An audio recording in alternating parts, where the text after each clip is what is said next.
యేసునామంలో మీకు శుభములు సమృద్ధిగా కలుగునుగాక. మధురం నీ వాక్యం అనే కార్యక్రమానికి స్వాగతం. ఈరోజు మనం జీవిత విలువలు అనే అంశం 17వ భాగం ధ్యానించుకుందామండి. ఈరోజు అతిథి సత్కార్యములను శ్రద్ధగా ఆచరింపుడు అనే అంశాన్ని మనం ధ్యానించుకుందామండి.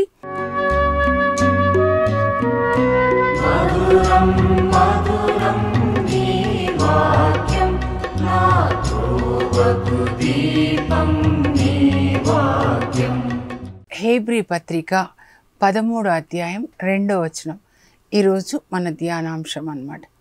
అయితే హెబ్రీ పత్రిక 13వ అధ్యాయంలో హెడ్డింగ్ ఏముంటుందంటే, అధ్యాయం పైన దేవుని సంతోషపరచు విధానం. చాలా బాగుంటుందండి. ఏ విషయాలు దేవుని సంతోషపరుస్తాయో అవి పౌలు హెబ్రీ పత్రికలో రాస్తాడు 13వ అధ్యాయంలో అన్నమాట. సో ముందేం రాస్తున్నాడంటే, మొదటి అంశం దేవుని సంతోషపరిచేది, సోదరులుగా ఒకరినొకరు సర్వదా ప్రేమించుకొనండి. పౌలు లేఖలు మనం జాగ్రత్తగా పరిశీలిస్తే సోదర ప్రేమను గురించి ఎక్కువ చెప్తాడండి. మనం ఒకరినొకరు ప్రేమించుకోవాలి సోదరులుగా అని చెప్తాడు. ఇంకా ఎలా ఒకరినొకరు ప్రోత్సహించుకోవాలి, సహాయం చేయాలి, మీరు కొత్త దారులు కనుక్కొని మనం ఒకరికొకరు సాయం చేసుకుందామని చెప్తాడనమాట. ఇంకా 13లోనే 16 వచనం మీరు చూస్తే అక్కడ ఏమంటారంటే, మీరు ఒకరికొకరు మేలు చేసుకుంటూ సదా ఒకరినొకరు ప్రోత్సహిస్తూ ఉండండి, ఇవి దేవునికి ప్రీతికరమైన బలులు అంటాడనమాట. దేవునికి ప్రీతికరమైన బలి ఏంటంటే మనం ఒకరికొకరు సాయం చేసుకోవడము, ఒకరినొకరు ప్రోత్సహించుకోవడం అన్నమాట. అది దేవుని యొక్క ప్రేమని మనం పొంది అది మన చుట్టూ వాళ్ళకి ఇవ్వడమే సేవ అండి. మినిస్ట్రీ అంటే అంతే. పరిశుద్ధాత్మ పరలోక తండ్రి నుంచి, యేసుక్రీస్తు నుంచి ప్రేమని మన హృదయంలో పోస్తాడనమాట. పైన ట్యాంక్ నుంచి వాటర్ ఎట్లా వస్తుంది అట్లా, అప్పుడు మన హృదయంలో నుంచి అది మన చుట్టూ ఉన్న వాళ్ళకి ప్రవహించాలి. అందుకే యేసు అంటారు, నన్ను విశ్వసించు వాని అంతరంగం నుండి జీవజల నదులు, ప్రేమ నది, కరుణా నది, క్షమా నది, నీతి నది ప్రవహిస్తుంది. మన నుంచి ప్రవహించాలి అన్నమాట. అది మొదటి మాట అండి. ఎప్పుడు ఒకరినొకరు ప్రేమించుకుంటూ, ఒకరికొకరు సహాయం చేసుకుంటూ, ప్రోత్సహించుకుంటూ, దేవుని యొక్క ఒక్క కుటుంబ సభ్యులుగా, దేవుని కుటుంబ సభ్యులుగా, ఒక్క శరీరంలాగా ప్రేమగా మనం ఉండాలండి. అదే నిజమైన ఆరాధన అన్నమాట. మదర్ తెరీసా తల్లి చూపిన దారి, పునీతులు చూపిన దారి అది. అయితే ఇప్పుడు రెండవ మాట ఏం చెప్తున్నాడంటే, మీరు అతిథి సత్కార్యములు చేయుటలో అశ్రద్ధ చూపకుండా, పరాయి వారికి అతిథి సత్కార్యములు చేయుటలో అశ్రద్ధ చూపకండి, అశ్రద్ధ చేయకండి. కొంతమంది తమకు తెలియకే దేవదూతలకి ఆతిథ్యం ఇచ్చారంట. ఒకవేళ దేవదూతలకి ఇట్లా ఆతిథ్యం ఇచ్చినప్పుడు, మరి అతిథి సత్కార్యములు చేసినప్పుడు ఏమవుతుందో మనం ఆదికాండం 18లో అబ్రహాము ఎలా అతిథి సత్కార్యాలు చేశాడో మనం చూద్దామండి. నిన్నటి దినాన్ని కూడా మనం ధ్యానించుకున్నాము. అబ్రహాము దేన్ని కూడా ఉచితంగా పొందడానికి ఇష్టపడలేదన్నమాట. వెలనిచ్చి మరి ఆ శ్మశాన భూమిని ఎఫ్రోను అనే వ్యక్తి నుంచి కొంటాడనమాట. చాలా ఆయనలో మరి సుగుణాలు ఉన్నాయండి. దేవునికి విధేయత చూపిస్తాడనమాట. ఈరోజు అతిథి దేవో భవ. ప్రొద్దున నేను ఈ వాక్యం ధ్యానిస్తుంటే, అతిథి సత్కార్యములు చేయుటలో మీరు శ్రద్ధ చూపండి అని హెడ్డింగ్ రాయగానే పరిశుద్ధాత్మదేవుడు నాకు ఇది జ్ఞాపకం చేశారు. స్కూల్లో మా టీచర్స్ చెప్తారండి, మాతృదేవోభవ, పితృదేవోభవ, ఆచార్య దేవోభవ, అతిథి దేవోభవ. అంటే ఆ కనిపించని దేవుణ్ణి అమ్మలో చూడాలి. ఆ దేవుని ప్రేమ అమ్మ ద్వారా మనకి లభిస్తుంది. అమ్మ కడుపులో ఉన్నప్పుడు, అలాగే పాలిచ్చి పెంచుతున్నప్పుడు. మాతృదేవోభవ, అమ్మనే దేవత, దేవుడు అన్నమాట. అమ్మలో దేవుణ్ణి చూడాలి. గర్భంలో మోసి పాలిచ్చి పెంచిన ఆ తల్లి, గర్భంలో మోసి కని పాలిచ్చి పెంచి పెద్ద చేసిన తల్లి. అలాగే పితృదేవోభవ, మన తండ్రి మనకి విద్యా బుద్ధులు నేర్పించి ధైర్యాన్నిచ్చి జీవితంలో నేనున్నాను అని చేయి పట్టుకొని ముందుకు నడిపించిన తండ్రి. అలాగే మరి ఆచార్య దేవోభవ, గురుదేవోభవ, మనకి చేయి పట్టుకొని వాళ్ళు నేర్పించి విద్యాబుద్ధులు నేర్పించిన ఆ గురువులో దేవుణ్ణి చూడాలి. ఈ లోక సంబంధమైన జ్ఞానం, అలాగే దేవుని యొక్క జ్ఞానాన్ని ఇచ్చే గురువులు, వాళ్ళలో దేవుని చూడాలి. అలాగే చివరిగా అతిథి దేవోభవ, అంటే అతిథుల్లో మనం దేవుణ్ణి చూడాలి. ఎందుకంటే దేవుడే అతిథిలాగా ఇక్కడ వస్తారనమాట. మనం ఆదికాండం 18వ అధ్యాయానికి వెళ్దామండి. ఈ నలుగురిలో దేవుణ్ణి మనం చూడాలన్నమాట. అయితే ఆదికాండం 18లోకి వచ్చినట్లయితే అబ్రహాము హెబ్రోన్లో నివసిస్తూ ఉన్నాడండి. నిన్న కూడా చూసాం కదా, ఇప్పటికి కూడా వాళ్ళ సమాధులు హెబ్రోన్లో ఉన్నాయన్నమాట. అబ్రహాము, ఇస్సాకు, యాకోబులు. అయితే వాళ్ళ ముగ్గురు విషయంలో కూడా వాళ్ళ భార్యలు ముందు మరణిస్తారనమాట. తర్వాత వాళ్ళు అలా అబ్రహాము, ఇస్సాకు, యాకోబులు అనమాట. అబ్రహాము హెబ్రోన్లో నివసిస్తూ ఉన్నాడండి. అప్పుడు మధ్యాహ్నం అనమాట, ఆయన గుడారంలో ఉన్నాడు. మధ్యాహ్నం పూట ఎండ కాస్తుంది అని చెప్పి ఇంట వాకిట కూర్చున్నాడంట. ఇంటి ముందైతే చెట్ల గాలి వస్తుంది కదండి. ఊళ్ళల్లో మేము కూడా అలాగే చెట్టు కింద ఉండేవాళ్ళం, వేప చెట్టు కింద అనమాట. చల్లటి గాలి వస్తుందని అలా కూర్చున్నాడు. కూర్చొని ఇలా తల ఎత్తి చూస్తే దూరం నుంచి ముగ్గురు మనుషులండి ఆయనకి కనబడతారనమాట. వాళ్ళు అలా నడుస్తూ సింధూర వృక్ష వనంలో వాళ్ళు నిలబడతారనమాట. సింధూర వృక్షాల వనం ఎక్కడుందో అబ్రహాం అక్కడ ఉన్నాడనమాట. సింధూర వృక్షాలంటే నీతి వృక్షాలండి. నీతి వృక్షాల వనం అన్నమాట. అసలు అబ్రహామే దేవుడు నాటిన నీతి వృక్షం, యోబు దేవుడు నాటిన ఒక నీతి వృక్షం అన్నమాట. అలా ఈ నీతి వృక్షాల వనం దేవుడు ఉండే అక్కడ నిలబడతారనమాట. అప్పుడు అబ్రహాము వాళ్ళని చూసి పరిగెత్తుకుంటూ వెళ్ళాడంటండి. 99 సంవత్సరాలు అన్నమాట.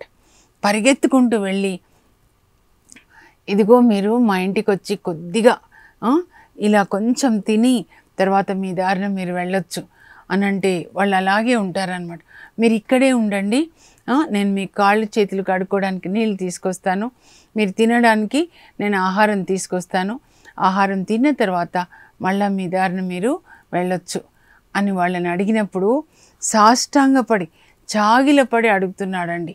అసలు వాళ్ళు ఎవరో తెలియదు, బాటసారులు. చూడండి ఎంత వినయము. వాళ్ళు అంటారు అలాగే అలాగే నువ్వు అన్నట్లే చెయ్యి అంటే తొందరగా ఇంట్లోకి వచ్చి సారాకు చెప్తాడు, 3 మానికల పిండి పిసికి రొట్టెలు చెయ్యి. మానిక అంటే 2 కిలోలండి. 3 మానికల పిండి పిసికి రొట్టెలు చెయ్యి, తొందరగా గబ్బా గబ్బా గబ్బా. ఆ తర్వాత పనివాడికి చెప్తాడు, ఒక లేగ దూడ కోసి మాంసం ఉండి తొందరగా. ఆ తర్వాత అక్కడ ఆయన తొందరగా తయారు చేస్తాడు, సారా తయారు చేస్తుంది. ఈయన పాలు పెరుగు ఇంకా ఈ రొట్టెలు మాంసము తీసుకొని వాళ్ళ దగ్గరికి వెళ్తాడు. ఇంకా వాళ్ళు భుజించేటప్పుడు వాళ్ళకి సేవ చేస్తాడు. వాళ్ళు తిన్న తర్వాత ఆ ముగ్గురు కూడా గుడారంలోకి, అబ్రహాము గుడారంలో అడుగు పెడతారండి. అప్పుడు ఆ ముగ్గురులో ఒకరు అంటే తండ్రి దేవుడు అన్నమాట, యేసు ప్రభు, పరిశుద్ధ ఆత్మ. తండ్రి దేవుడు అబ్రహాంతో చెప్తారు, నీ భార్య సారా ఎక్కడా? పేరు పెట్టి పిలుస్తున్నారు. నీ భార్య సారా ఎక్కడా?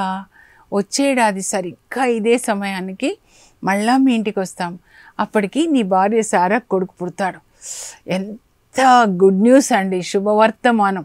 ఎందుకంటే ఇప్పుడు అబ్రహాంకి 99 సంవత్సరాలు, 75 సంవత్సరాలప్పుడు దేవుడు ఆయనను పిలుస్తారు. వాళ్ళ నాన్నతో కలిసి హూరు అనే ఊర్లో ఉంటున్నప్పుడు, మెసొపొటేమియా ఇప్పటి ఇరాక్లో, అక్కడి నుంచి దేవుడు నడిపించుకొని వచ్చి ఇప్పుడు ఉంటున్న కానా దేశం అన్నమాట, ఇక్కడ ఉన్నాడు ఇప్పుడు హెబ్రోన్లో. అప్పుడే దేవుడు చెప్తారు, ఇదిగో ఈ దేశాన్ని నీ సంతతికి వారసత్వ భూమిగా ఇస్తాను, నీ పిల్లలు ఆకాశంలో నక్షత్రాల్లాగా ఉంటారు, చెప్పింది ఎప్పుడండి 75 అప్పుడు. ఇప్పుడు ఆయనకి 99 సంవత్సరాలు అనమాట. ఇప్పుడేమంటున్నారు దేవుడు చూడండి, వచ్చే ఏడాది నాటికి నీ భార్య సారాకి కొడుకు పుడతాడు. ఎంత సంతోషం అండి, ఎంత గొప్ప శుభవర్తమానం కదా. లూకా సువార్తలో మరి దేవుడు జెకర్యా దగ్గరికి గాబ్రియేల్ దూతను పంపించి శుభవర్తమానాన్ని ఇస్తాడు. దాదాపు ఇదే వయసు జెకర్యాకు కూడా. ఇదో నువ్వు భయపడొద్దు, నీ భార్య గర్భం ధరించి కుమారుని కంటుంది, నీ ప్రార్థన ఆలకించబడింది జెకర్యా. ఈ వృద్ధులు ఎంత సంతోషపడి ఉంటారు కదండి. అయితే ఆ దేవుడు ఇలా గుడారం దగ్గర వచ్చేసి లోపలికి వచ్చి ఈ మాట చెప్పినప్పుడు సారా తలుపు వెనకాల ఉంటుంది అన్నమాట. ఎందుకంటే స్త్రీలు ఆ రోజులలో పురుషుల ఎదుటకి రారనమాట. తలుపు వెనకాల ఉండి ఆమె నవ్వుతుందనమాట, పక్కున నవ్వుతుంది. ఇప్పుడు నేను ఈ వయసులో పిల్లల్ని కనడం అని చెప్పి, ఆమె వయసు 90, మరి అబ్రహం వయసు 99. ఆయన కూడా ఇంత ముసలోడు, ఇప్పుడు ఈ వయసులో పిల్లల్ని కంటామని నవ్వుతుందనమాట. అప్పుడు దేవుడు వెంటనే అంటారండి, ఎందుకు సారా నవ్వుతుంది, దేవునికి అసాధ్యమైనది ఏదైనా కలదా అని అంటాడనమాట. అప్పుడు అనగానే అప్పుడు అబ్రహాంకి అర్థమైపోయి ఉంటుంది, వీళ్ళు బాటసార్లు కాదు, దేవుడు అని అనమాట. అతిథి దేవో భవ. చూడండి, సారాకి భయం వేసి నేను నవ్వలేదు అంటుందన్నమాట. అయితే దేవుడు చెప్పిన సమయానికి సారా బిడ్డని కన్నది అని ఆదికాండం 21లో 1వ వచనంలో ఉంటుందండి. దేవుడు బిడ్డని ఇచ్చినప్పుడు అప్పుడు ఏమంటుందంటే సారా, దేవుడు నాకు బిడ్డనిచ్చి నన్ను నవ్వుల తేలించారు కనుక నేను ఈ బిడ్డకి ఇస్సాక్ అని పేరు పెట్టుకుంటాను. ఇస్సాక్ అంటే ఇంటికి ఆనందం అన్నమాట, దేవునికి లోకానికే ఆనందం అండి. స్నేహశీలుడు అనమాట ఇస్సాకు. ఎంతో విధేయత తండ్రికి. దేవుడు మరి ఇస్సాకుని బలిగా ఇవ్వమని అడిగినప్పుడు దాదాపు 10-12 సంవత్సరాల అబ్బాయి. కానీ ఆ మోరియా కొండ మీద బలిపీఠాన్ని నిర్మించి కట్టెలు పేర్చి బాబుని ఆ చేతులు కాళ్ళు కట్టేసి ఆ బలిపీఠం మీద పడుకోబెట్టినప్పుడు ఇస్సాకు తండ్రికి విధేయత చూపిస్తాడండి. నాన్న, దేవుడు అడిగినట్లుగా నువ్వు అన్నీ చేస్తావని అమ్మ చెప్పింది నాన్న. నేను కూడా దేవుడు నన్ను ఇవ్వమని చెప్పారు కదా, మరి నేను కూడా విధేయించాలి కదా నాన్న.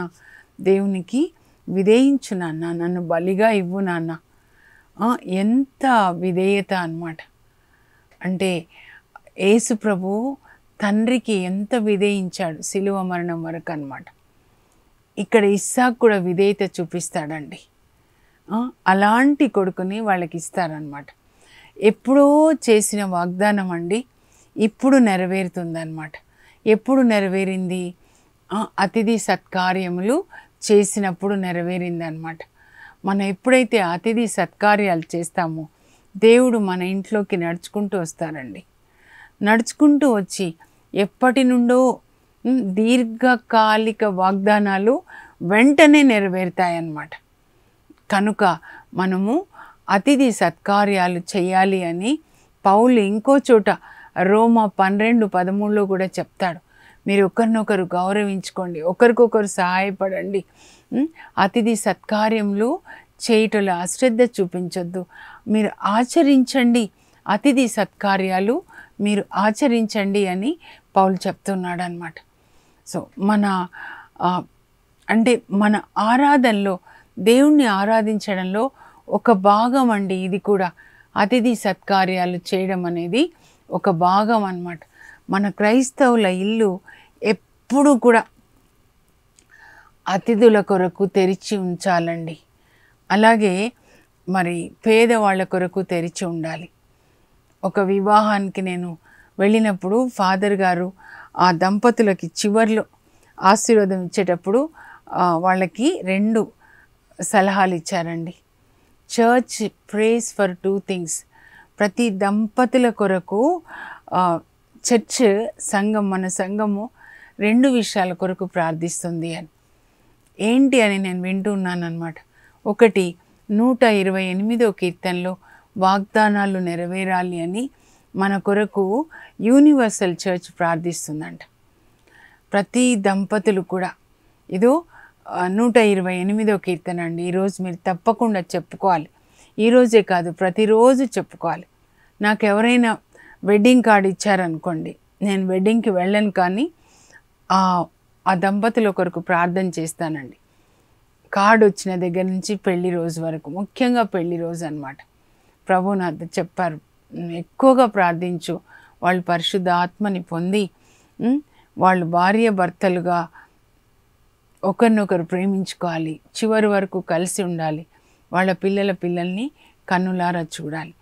నేను బైబిల్స్ కూడా ఇస్తానండి, అందులో పేర్లు ఉంటాయి కదా వెడ్డింగ్ కార్డులో, ఆ పేర్లు రాసి కార్డు ఇవ్వడానికి వచ్చిన ఆ పేరెంట్స్కి ఇస్తానన్నమాట. 128వ కీర్తన ప్రతిరోజు చదువుకోండి, 23 చదువుకోండి. పడక మీద 5 నిమిషాలు పడుతుంది. ఇద్దరు చేతులు పట్టుకొని ప్రార్థించండి. ప్రభు పట్ల భయభక్తులు కలనరుడు ఇట్టి దీవెనలు పొందును. నీవు నీ కష్టార్జితాన్ని అనుభవిస్తావు, ఇతరులది కాదు. నీవు ఆనందమును అభ్యుదయమును బడైదు.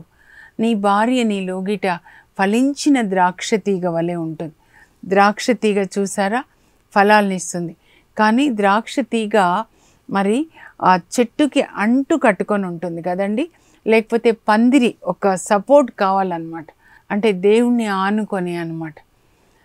ఆ ద్రాక్ష ఫలాలు అంటే ప్రేమ, ఆనందం, ఓర్పు, కనికరం అండి. ఒక ఇంటిలో ఆ భార్య ప్రేమని, ఆనందాన్ని, కనికరాన్ని, దయని కలిగి ఉంటుందన్నమాట. నీ భోజన బల్ల చుట్టూ నీ తనయులు ఓలివు పిలకల వలె ఒప్పుదు. ఓలివు పిలకలు ఏంటంటే ఎప్పుడు పచ్చగా అభివృద్ధిలోనే ఉంటాయండి. ప్రభు సియోన్ నుంచి నేను దీవించునుగాక, నీవు నీ బిడ్డల్ని కన్నులారా చూతుగాక, ఇజ్రాయేలుకు శాంతి కలుగునుగాక.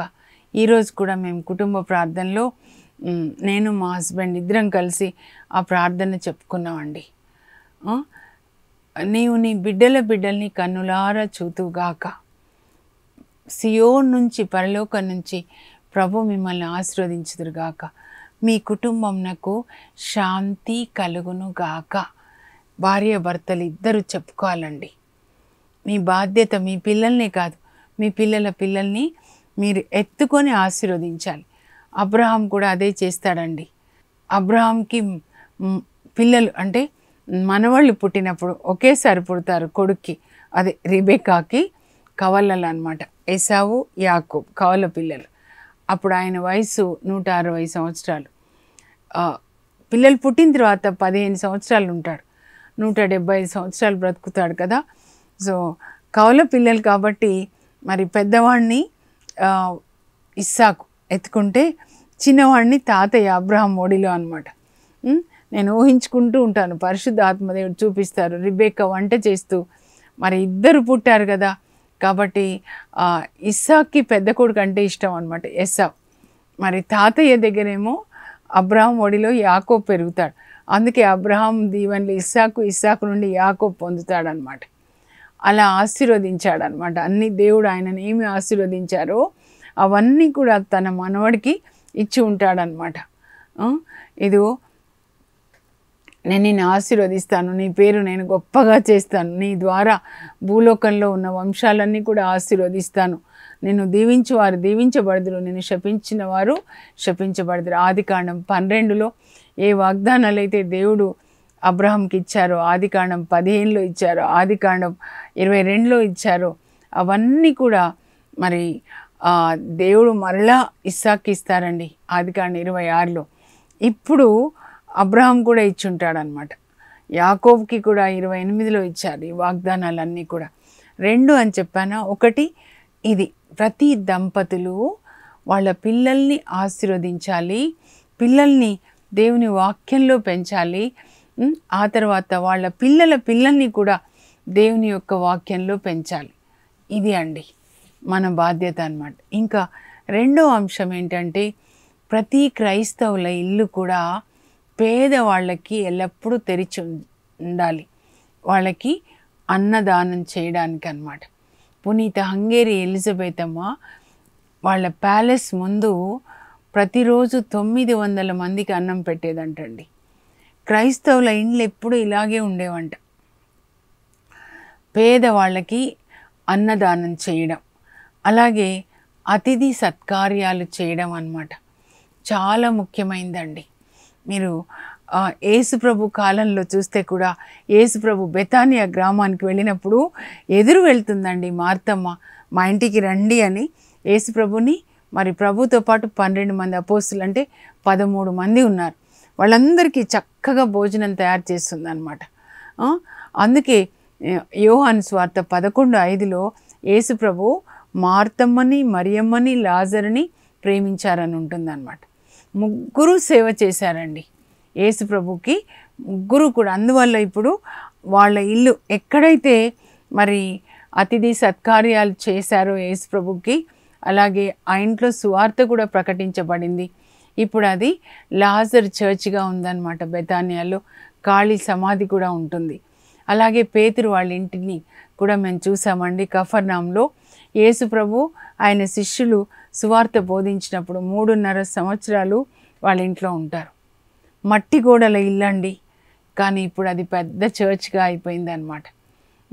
ఆ తర్వాత మీరు చూస్తే ఇంకా పౌలు గురించి నేను ఆలోచిస్తున్నాను. క్రీస్తు శకం 50లో ఆయన గ్రీస్, మాసిడోనియా దేశాలకు వెళ్తారు సువార్త బోధించడానికి. ముందు ఫిలిప్పి అనే పట్టణానికి వెళ్తారు. అక్కడ దేవుడు ముందు ఒక బిజినెస్ మ్యాగ్నెట్ లిడియాని దేవుడు రక్షిస్తారు. పౌలు బోధన విని ఆమె యేసుప్రభుని అంగీకరిస్తుందండి. అప్పుడు ఆమె పౌలుని, ఆ టీం 4 ఉంటారనమాట. పౌలు, ఆ తర్వాత సిలాసు, ఆ తర్వాత లూకా, ఆ తర్వాత తిమోతి అనమాట. సెకండ్ బ్యాచ్లో అనమాట. వాళ్ళ ఇంటికి రమ్మని బ్రతిమలాడుతుంది. అప్పుడు వాళ్ళ ఇంట్లో ఉంటారు. అక్కడ సువార్త బోధన, పౌలు సువార్త బోధించడం మొదలు పెట్టాడంటే 6 గంటలైనా ఆపడనమాట. సో ఆమె పర్పుల్ క్లాత్ అంటే ఊదా రంగు వస్త్రాలు అమ్ముకుంటుందన్నమాట. ఊదా రంగు వస్త్రాలు అంటే ధనికులు మాత్రమే, రాయల్ పీపుల్ ధరిస్తారనమాట. సో రాయల్ క్లోత్స్ అనమాట అవి, రాయల్ రోబ్స్. అలా అనేక దేశాల నుంచి వస్తారండి వాళ్ళు. ఎవరైతే వస్తారో ఈ బట్టలు కొనడానికి, పౌలు వాళ్ళందరికీ సువార్త బోధిస్తాడు. వాళ్ళ ఇల్లే చర్చ్ అయిపోతుంది అనమాట. అలా ప్రపంచ దేశాలకి సువార్త వెళ్తుంది. కానీ ఇక్కడ లిడియా అనమాట అతిథి సత్కార్యాలు చేస్తుంది, వాళ్ళ ఇల్లే ఇచ్చేస్తుందండి. ఇప్పుడు మీరు ఫిలిప్పీలో ఆమె ఇల్లు, లిడియా వాళ్ళ ఇల్లు చర్చ్గా ఉంటుందండి. అలాగే అపోస్తుల కార్యాలు 18లో కొరింథీలో అక్విలా, ప్రిసిల్లా దంపతులు ఉంటారండి. దేవుడు మరి పౌలు కొరింథీకి వెళ్ళినప్పుడు వాళ్ళ ఇంటికి నడిపిస్తాడు. వాళ్ళు అక్కడ అతిథి సత్కార్యాలు చేస్తారు. ఇంకా వాళ్ళ ఇంట్లోనే సంఘం. తర్వాత పౌలుతో పాటు వాళ్ళు కూడా సువార్త బోధన కొరకు వెళ్తారండి. ఇప్పుడు ఎక్కడైతే హెబ్రోన్లో ఈ ముగ్గురు మనుషులు అంటే దేవదూతలు నుంచునున్నారో అక్కడ సెయింట్ హెలీనా గారు 4వ శతాబ్దంలో అండి అక్కడ చర్చ్ కడతారనమాట. చర్చ్ ఆఫ్ ట్రయూన్ గాడ్ అంటే త్రియేక దేవుని యొక్క దేవాలయం అక్కడ ఉంటుందన్నమాట. ముగ్గురు అంటే దేవుడు ముగ్గురు, త్రియేక దేవుడు అనమాట. తండ్రి దేవుడు, యేసు ప్రభు, పరిశుద్ధాత్మ. చూడండి, కనుక ఈ అతిథి సత్కార్యాలు చేసినప్పుడు అది దేవునికి మనం చేసినట్లే అండి. పేదవాళ్ళకి అన్నం పెట్టినప్పుడు అది కూడా దేవునికి చేసినట్లు అనమాట. సంతోషంగా ఉండాలి. 99 సంవత్సరాల అబ్రహాం అనమాట. వచ్చే ఏడాది ఈనాటికి నీ భార్య సారా కొడుకు పుడతాడు. ఇంకా అదే మాట ఆదికాండం 21:1లో సరిగ్గా దేవుడు చెప్పిన సమయానికి సారా అబ్రహాంకి కొడుకుని కన్నదనమాట. మీరు ఏ విషయాలు ప్రార్థిస్తున్నారో అవి మీకు వెంటనే జరగాలంటే అతిథి సత్కార్యాలు చేయండి. అప్పుడు మీ ఇంట్లోనికి యేసు ప్రభు వచ్చి మీ జీవితంలో అద్భుతాలు చేస్తారు, స్వస్థతలు ఇస్తారు, పరిశుద్ధాత్మని ఇస్తారు. అన్నిటికంటే ఎక్కువగా దైవ భీతిని కలిగి ఉండి అబ్రహాంలాగా దేవుని మాటకి లోబడి జీవించే కృపని దయచేస్తారు. అలాంటి అబ్రహాంని దేవుడు నా స్నేహితుడు అని పిలుస్తున్నాడండి. మనం కూడా అబ్రహాం వలె దేవుని మాటకి లోబడి జీవిద్దాం. ప్రార్థన చేసుకుందాం. పరలోకపు మా తండ్రి, మీ పరిశుద్ధ నామమునకు స్తోత్రం కలుగునుగాక. అబ్రహాంని మీరు నా స్నేహితుడు అని పిలిచారు ప్రభా. అబ్రహాం మీరు చెప్పినట్లుగా ప్రతీదీ కూడా విన్నాడు, మీ మాటకి లోబడి జీవించాడు. ఆదికాండం 12 నుంచి 23 వరకు కూడా ప్రభా. అలాగే అతిథి సత్కార్యాల్ని చేసి మీరు చేసిన వాగ్దానాలన్నీ కూడా పొందుకున్నాడు. అలాంటి మంచి మనస్సు మాకు దయచేయండి, మీ హృదయం మాకు దయచేయండి. అబ్రహాంలాగా మీ మాటకి లోబడి జీవించడానికి, అతిథి సత్కార్యాలు చేయడానికి, దేన్ని కూడా వెల చెల్లించకుండా పొందకూడదు ప్రభా. మేము ప్రతిదానికి వెల చెల్లించేటట్లుగా మాకు కృపని దయచేయండి. అబ్రహాంకి ఇచ్చిన అభిషేకం మాకు దయచేయండి. యేసు నామంలో అడుగుచున్నాం తండ్రి, ఆమేన్. అబ్రహాంలాగా దేవుని మాటకు విధేయించి జీవిద్దాము. అప్పుడు దేవుడు మనల్ని కూడా నా స్నేహితులు అని పిలుస్తారు. God bless you. Have a blessed day.